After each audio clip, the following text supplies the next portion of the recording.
With Gervy, and I hope you've been doing well and staying safe. It happened once again today here on September the 7th. Bank of Canada has risen or raised interest rate again by 75 basis points. So that means variable interest rates, also fixed mortgages to a certain degree, and also prime rate are all going up. So if you got a car loan, looking to get a car loan, variable interest rate mortgages, you're going to be paying more for this, or at least paying more towards your interest and less towards your principal. This has a big factor on the market. Definitely what we're seeing with housing, we're seeing housing prices drop, we're seeing sales activity drop, and we're going to continue to see that based on what Bank of Canada said today and obviously what they did. So I'm going to take you through that in addition to some data and also what we're seeing from our economy from Canada as a whole wide. So just before I kick it off, guys, I am a wealth management advisor. I do this day in, day out. I do a lot of research. I spend a lot of effort and time on this. If you're looking for trusted advice, I would say reach out to a trusted advisor you can work with and someone you trust. My links for Instagram, Twitter will be below. Reach out to me if you have any questions, comments. Love to have a conversation. Also, the articles will be in the description as well, for your own reading at your time. So let's kick it off here. The biggest news here on September 7th is the Bank of Canada has risen interest rates again by 75 basis points. This actually hike brings their key overnight rate to 3.25%, and that's the highest since April 2008. And just think about that. That's been a long time since we've seen these interest rates and what this is going to mean for housing in the biggest way, and obviously things for such as prime that are dependent on it, such as HELOCs. So the central bank warned the policy rate will need to rise further given the outlook for inflation. So inflation, guys, they're trying to get down to 2%. It's a tough task, and interest rates are their main tool here, and they're going to continue to do this. And they plan on doing even more. This is from CIBC World Markets Chief Economist Avery Sheffield, that the warning that the policy rate will need to rise further sets the stage for another increase on October 26th. So we'll see what they do on October 26th, 50 basis points, 75, 25. Obviously, I think they're going to be a little bit more data dependent at this point in terms of how the economy is reacting to these interest rates.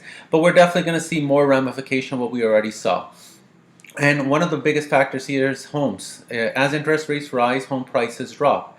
And here we have an article from August 29. TD Bank sees up to 25% drop in Canadian home prices by early 2023.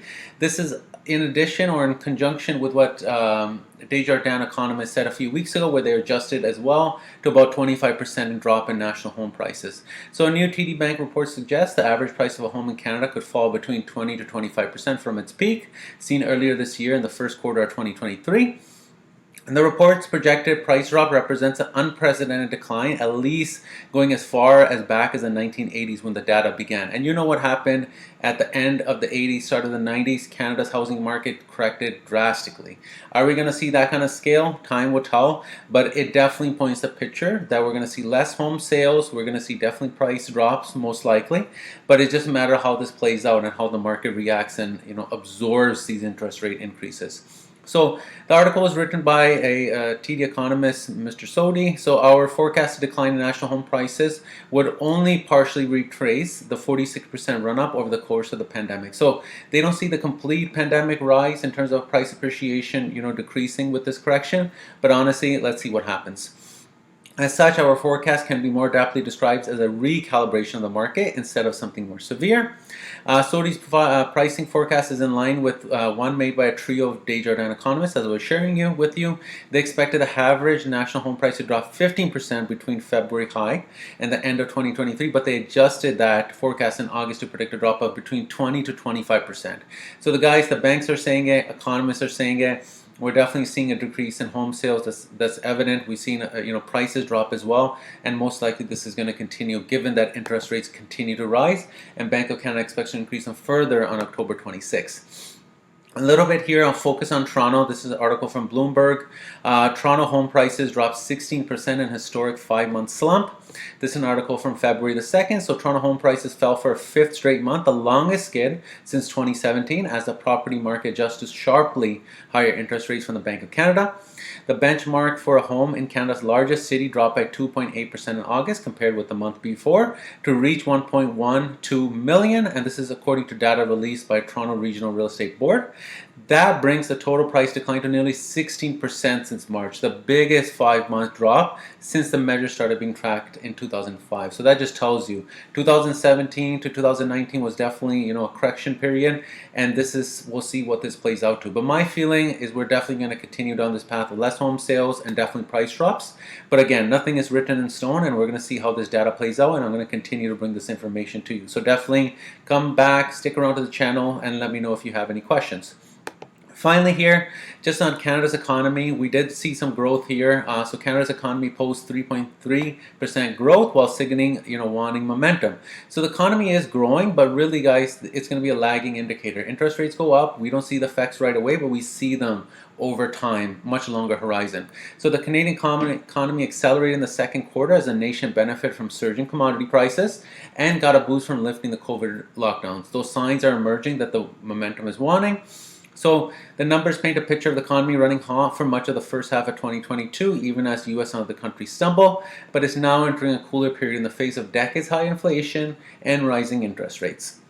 And this is just from individual Nathan Jansen. We continue to expect growth to be slower over the second half of the year, with the economy slipping and moderate recession in 2023.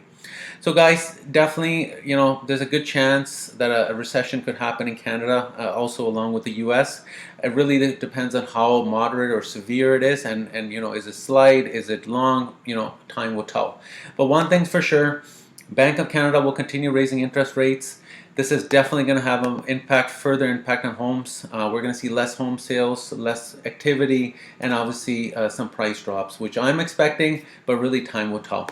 And the third part is, guys, that really certain sub-pockets of Canada will get hit larger in terms of home price drops.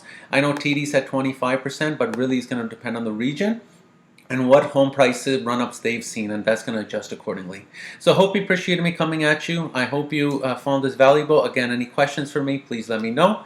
And subscribe, guys. Any questions, any likes, I always much appreciate, and it always keeps me going. So I hope you have a great rest of your week, and stay safe, and talk soon, and definitely be prepared financially. There's more, more things to come, and we'll talk further about it. Thank you so much.